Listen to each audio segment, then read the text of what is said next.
Good morning, children.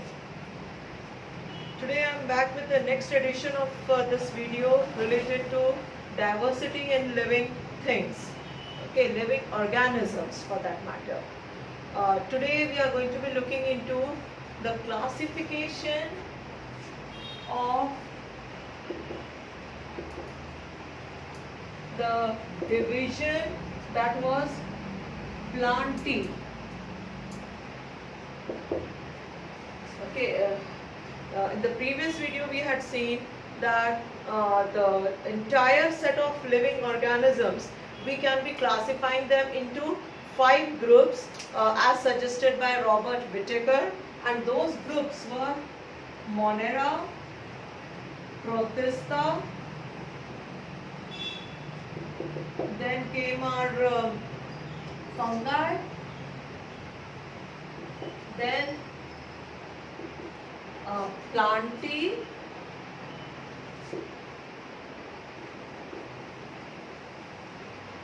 and then finally Animalia.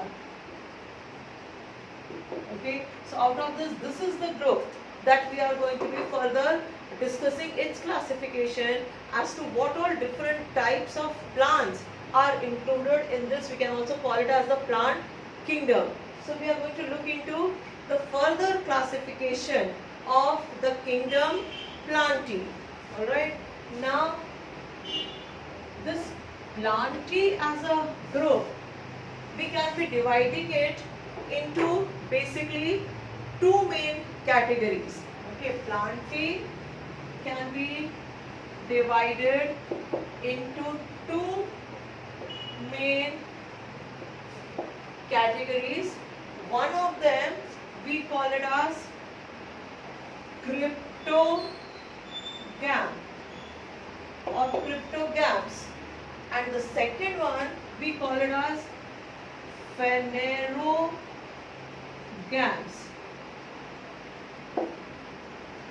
Okay, now each one of these, this is the broad classification that we have done right now. These can be further divided, subdivided, depending upon what all types of the characteristics which are present. Firstly, this cryptogam, this crypto word over here, it is something which is hidden. Okay, now this crypto, it is standing for something which is hidden. Now what is hidden over here? Hidden is their reproductive organs. Reproductive organs are hidden in the sense that they are not obvious.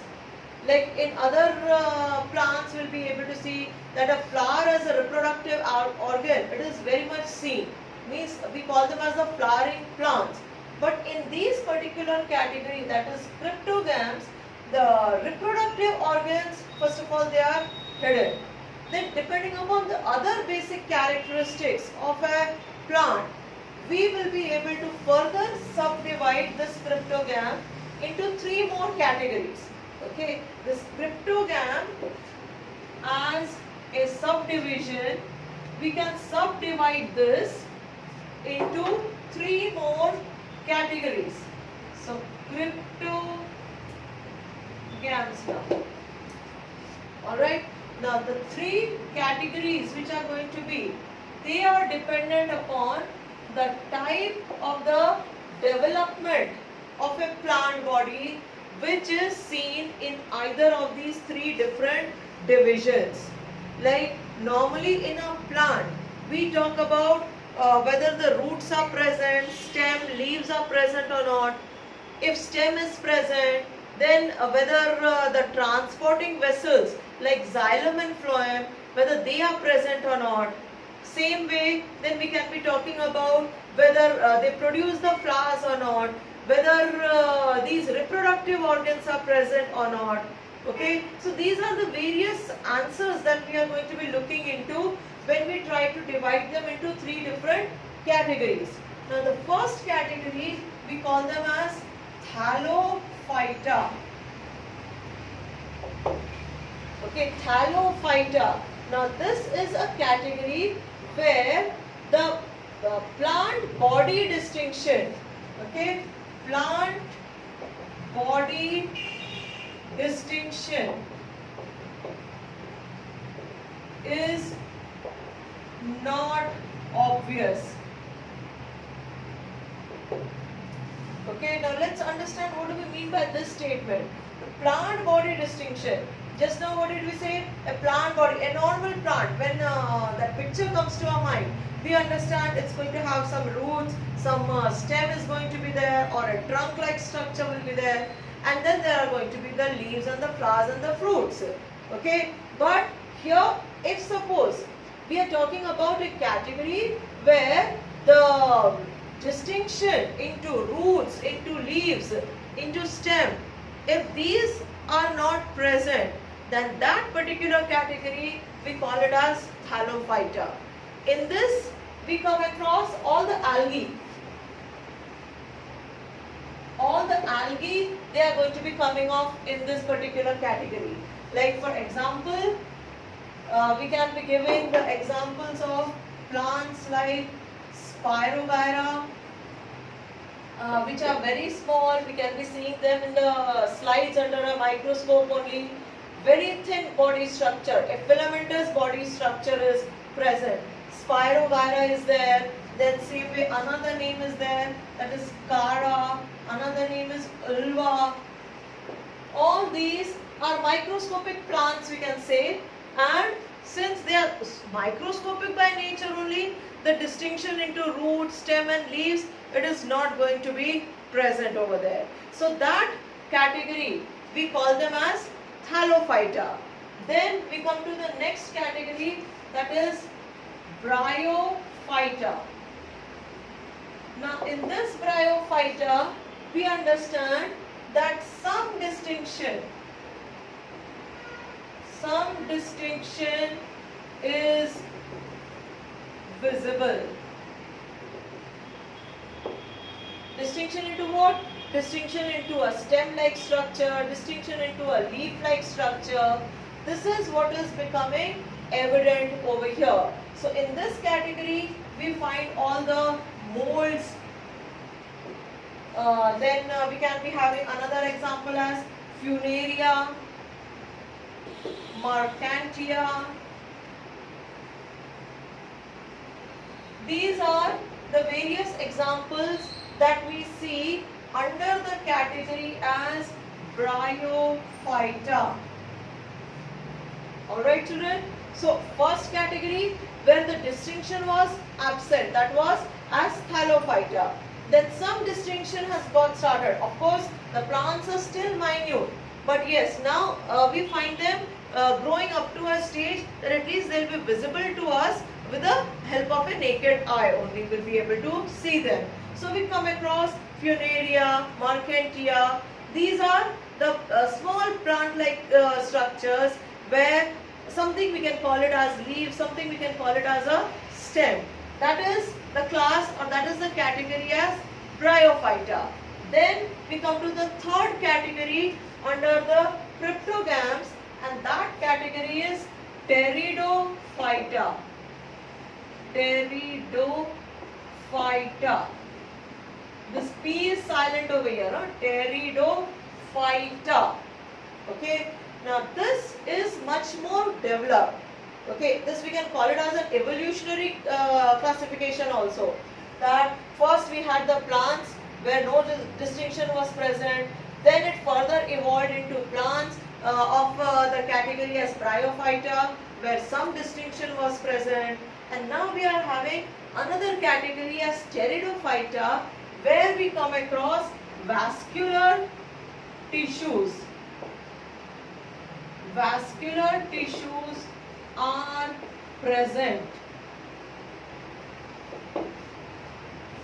Alright children, now we need to understand what are vascular tissues. Vascular tissues are another word, we can call them as the vessels or the pipes, pipeline, which are going to be transporting water, transporting the other substances from one part of the plant body to another part of the plant body. So the vascular tissues, if they are present, that category we call it as Pteridophyta.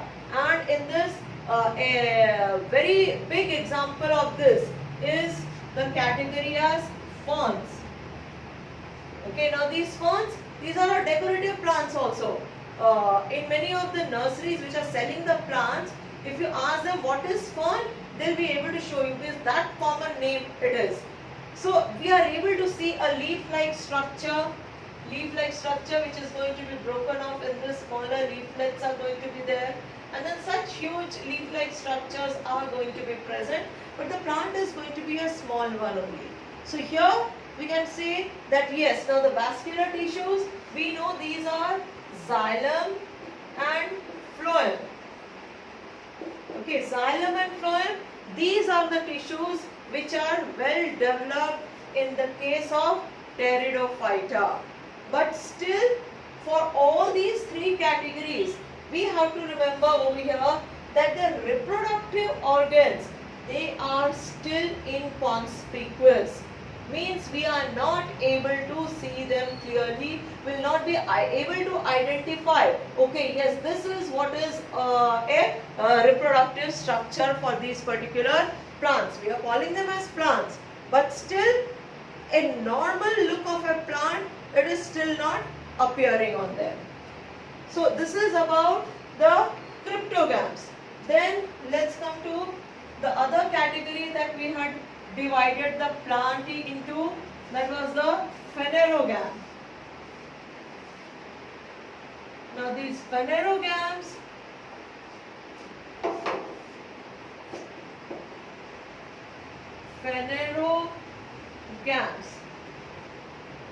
now these, they are well developed plants. Okay, we find the roots, then a trunk or a stem like structure, then a leaf to carry out the process of photosynthesis. All these are going to be present, but depending upon whether the seed is present or absent, we will be able to divide this into further two categories. Okay, the phanerogams, depending upon whether the seeds are present, okay, and if the seeds are present, then whether they are enclosed in any fruit or not. Depending upon that, we will be able to divide them into two more categories, means further we will be able to create some more divisions. Okay, so these two divisions are going to be there.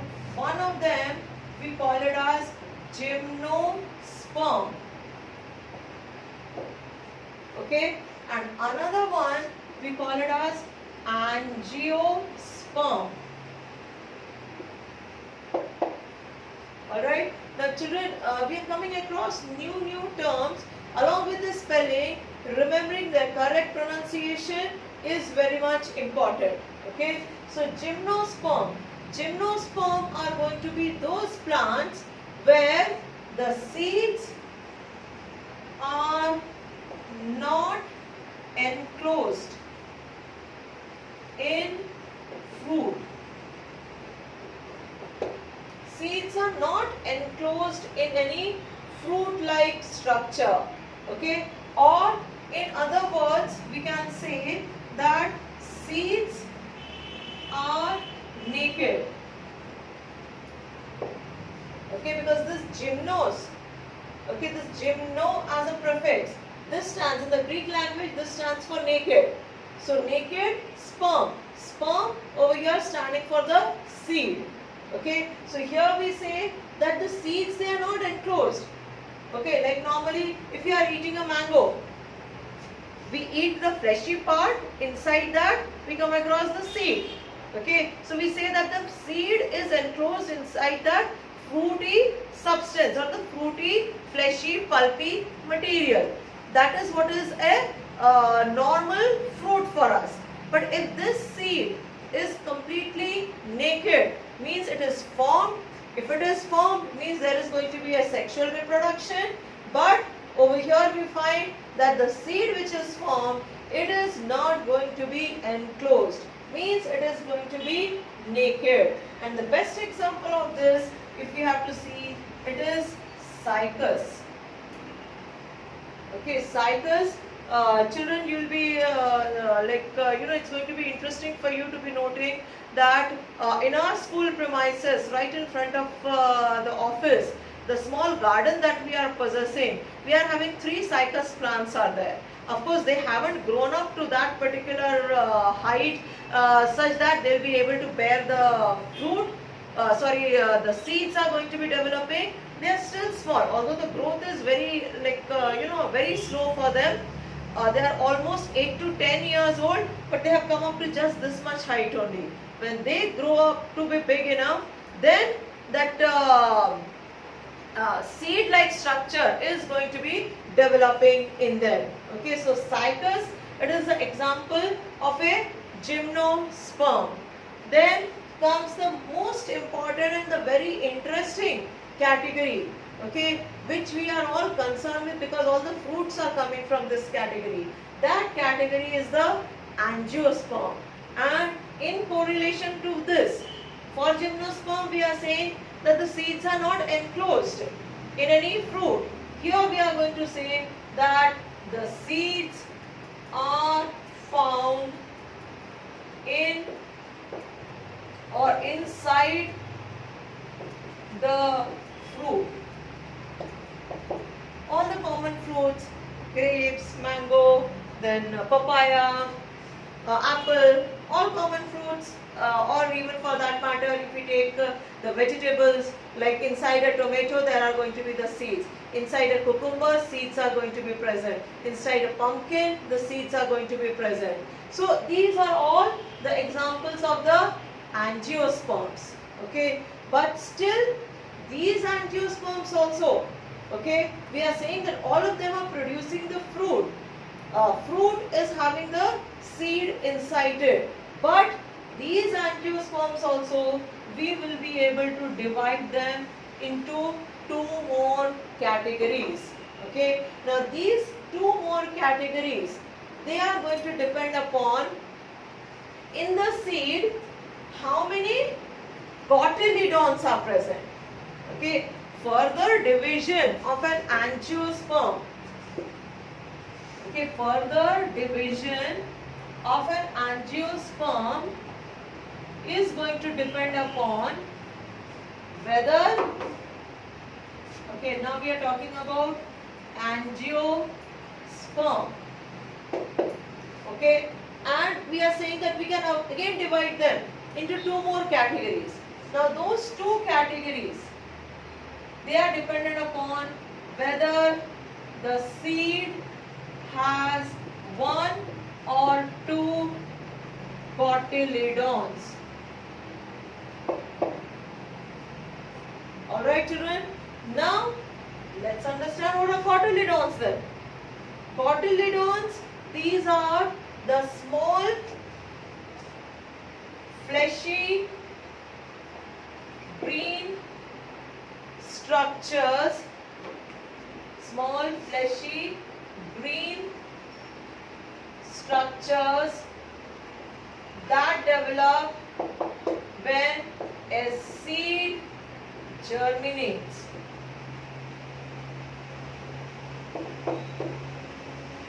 Okay, when a seed is germinating, germination of the seed, we have already understood that in the lower classes. We know that when a seed gets the right environment, then it is going to be developing into a new plant.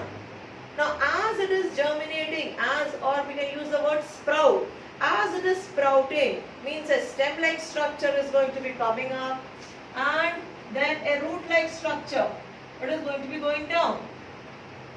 Okay, this part we call it as the radicle, and this part we call it as plumule.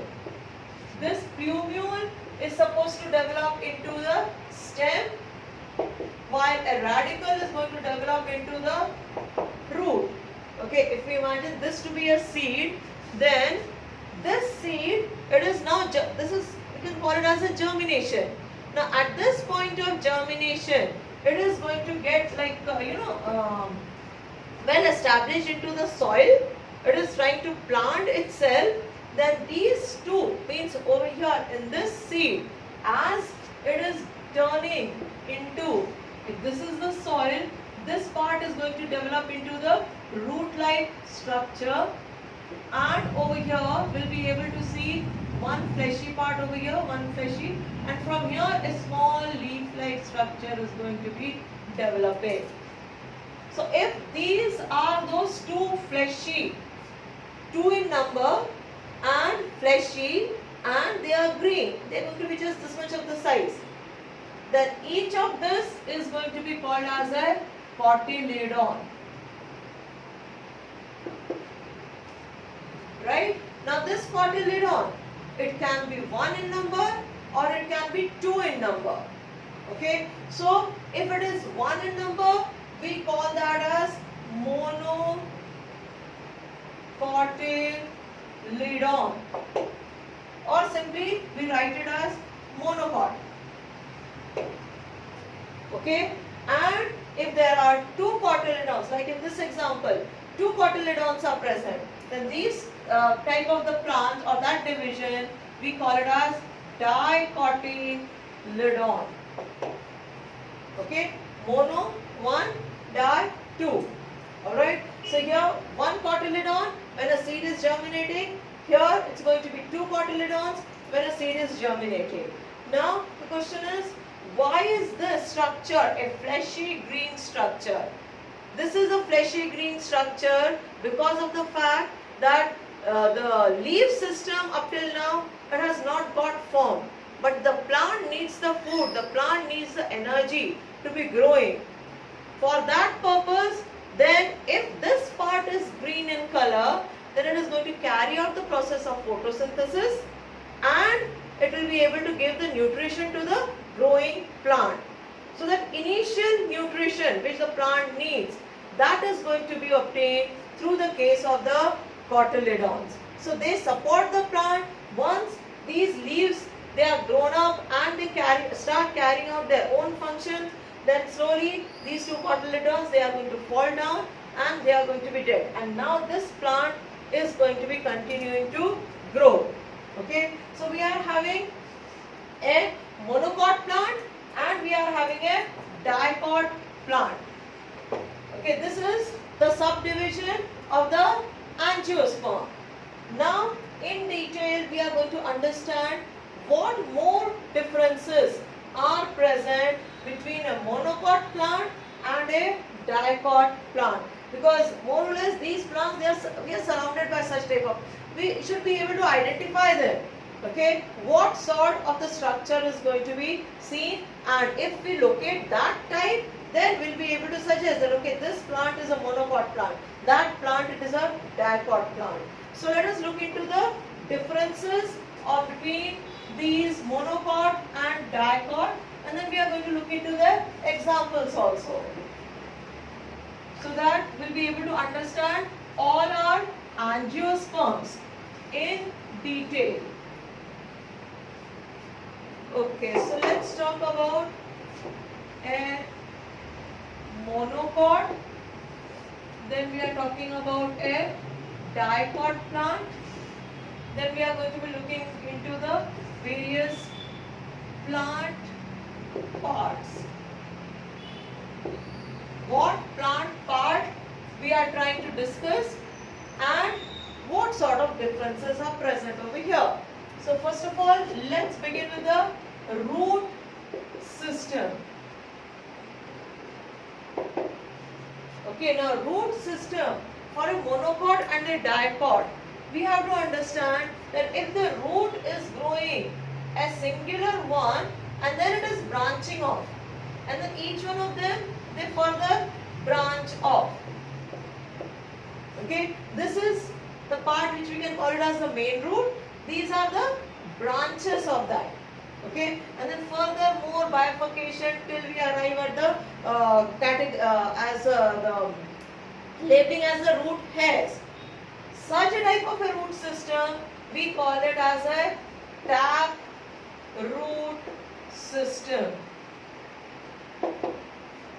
Okay, means this tap root, it is going to be growing in the form of one single root, main root, and then further it is going to be showing the branches. Then there is another type of a root system that we call it as the fibrous root system. Okay, a fibrous roots, they are going to be the ones like they are mostly seen in onion, which is very much obvious and which is very common to observe it also. Like if suppose this is an onion, then at the base of this we find such a type of a structure. And even if we try to plant it off or we just let it have some moisture, some air, then these roots, they are going to be starting to grow. And if we observe them, they are all attached to this particular part. And all of them are the main roots. Means in the form of a collection, when these roots are growing, that root system we call it as a fibrous root system. So now there is a difference between the root system of a monocot and a dicot plant. A monocot plant has a fibrous root system. Okay, it has a fibrous root system, while a dicot plant has a tap root system. Okay, children, now it's rainy season going on for us. Around us, like if we just venture out a little outside our homes, we'll be able to find many new plants they have come up. Okay, and if they happen to be like not important just as a weed, if they are growing, just try to pull them out and then observe their root system. Okay, this will be an activity which you'll be enjoying. Just try to pull them out, observe their root system. You will be able to find the difference. Particularly when we talk about the grasses, if you try to pull them out, you will be able to find such a type of a root system. If suppose now, many times when we are eating all the tamarind and all, we try to throw the seeds somewhere here and there, they get scattered. And this time, this season, the tamarind is going to start its germination. Try to pull off that. Okay, you will be able to find a taproot system of over there. So around your own homes also, you will be able to carry out this activity. Or if suppose the pots are present, then in the pots also at home, many new plants, small plants, they keep coming up on their own. We have not planted them, but they keep coming on their own. Just try to remove them from the soil slowly and then observe their root system. This is going to be an interesting study for you. Okay, so that's about the root system difference. Then let's come to the leaves. Okay, or before leaves, let's come to the stem. In a monocot, the stem is going to be not firm or not strong enough. Okay, and since the stem is not going to be that strong, as far as height is concerned, these monocot, they will be small in height. Okay, they will not be growing up to the tree-like structure. But in the case of the dicot, the stem is going to be a strong one. Okay, a strong stem is going to be present to support the plant, and that is why this particular type of the plant, it will be growing up to great heights as well. So, as far as the stem is concerned, here the stem is not going to be strong enough, and here it's going to be having a strong stem as far as dicot is concerned. Then now let's come to the leaves. Okay, as a third plant part, let's talk about the leaves. Okay, now leaves, we know that there are some, when we just observe a leaf, any leaf you can take around your home and then just observe that leaf. We find that inside a leaf we find a sort of a vein-like structure. This is, we call it as a vein. Just as veins and arteries are there for us, same way this is a vein-like structure, and then this vein, it is further bifurcating. Okay, if this is a leaf system. Alright, now this type of the veins, okay, this is venation. Venation means the type of the vein structure, that is called as venation. So here, if suppose the venation is of this type, we call it as a reticulate. Reticulate venation, meaning it is going to be present in the form of a network of the veins are going to be present, where this is going to be the main vein and these are all going to be the supporting branches. Okay, and these are the ones which are supporting the leaf structure. So in case of the leaves, we find that for a monocot, we come across a system. First of all, the leaves are going to be quite long in length, and then the venation is going to be of this type. This we call it as a parallel venation. Okay, so a monocot plant is going to show a parallel venation where in the leaves. Okay, and for a dicot, it's going to be a reticulate venation. Alright, now these two types of the leaves is what I have been able to gather right now. Here, just observe this leaf. Okay, from the behind part, if you observe this leaf, this is the main vein, the main prominent one which is slightly raised. This is the main vein, and then when we look at it from the other side, we'll be able to see the small branching which is present over here. So this is a reticulate venation. Then same way, if we look into this leaf, this, as I said, for the monocot, it's going to be a long leaf. And if we try to observe it properly, we'll be able to see parallel lines running from the base to the tip of the leaf. This is a parallel venation. Okay, then coming to the next part and the final part, that is a flower. Okay, now flower, when we say, we understand that flower is going to be having the petals, sepals. Okay, these are the common like calyx and then the corolla, or sepals and the petals, whichever term you are able to associate here. The colorful part of the flower, which we call it as the petals. On that basis, now we are going to be distinguishing between a monocot and a dicot. So when we look into the flower of a monocot plant, okay, a monocot flower is going to be having the number of petals, okay, number of petals, it will be 3 or multiple of 3. Okay, either the number of petals are going to be 3, or then it's going to be 6, it's going to be 9, means a multiple of 3.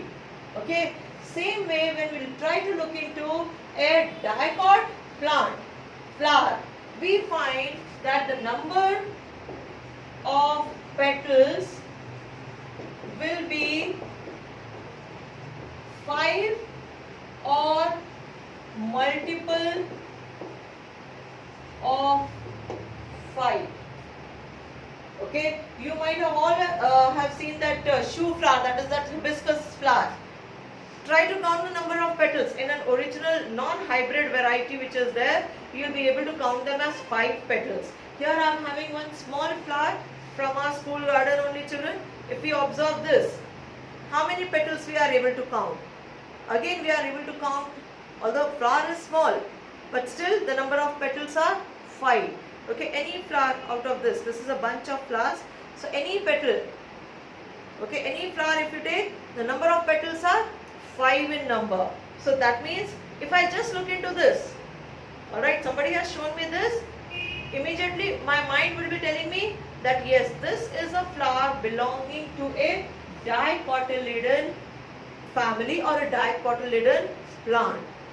Alright, then let's look into the examples. Okay, finally the fifth, let's look into the examples of this.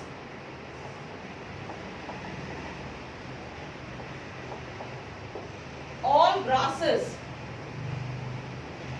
then all are grains, means wheat, rice, maize, all of them, they are going to be a monocot family. Okay, then other than this, here for a dicot, we can write the name of hibiscus. Okay, we can write mustard.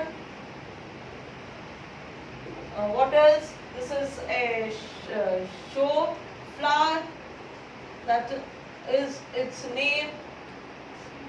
Okay, all these. And here if you want to add to this an interesting one, on the lily, even our lotus, that is our water lily. Try to count off the numbers of over there, we'll be able to find them. The normal lilies, in the summer season we get many lily flowers keep on coming. They are the ones which are going to be showing us a leaf part is going to show us a parallel venation. Then flowers are going to show us the petals either in 3, 6. That is going to be the common number which is associated of over there. So these are the basic differences between a monocot and a dicot plant. I hope I have made myself clear over here. We have tried to look into the classification of the group, that is Plantae. Alright, now the assignment which is there for you, you can consider it as a project also. You are going to be soaking some wheat in one pot, some wheat seeds, that is in one pot, and in another pot you are going to be soaking gram. Okay, gram, that chana. Chana what? That kabuli chana, that kala chana which you get. Any of that you can be soaking. Alright, one small pot for this and another small pot for this. Let them grow. The season is very good for their growing. So by 4-5 days you should be able to see those cotyledons coming up. And then observe for yourself, and then you are going to tell me that which one of this two it's a monocot and which one of the two is a dicot plant. Alright children, so that's about this video. I hope we are understanding and we are simultaneously reading it from our textbooks also, so that we have a clear understanding of this particular chapter. So thank you for viewing. Thank you students.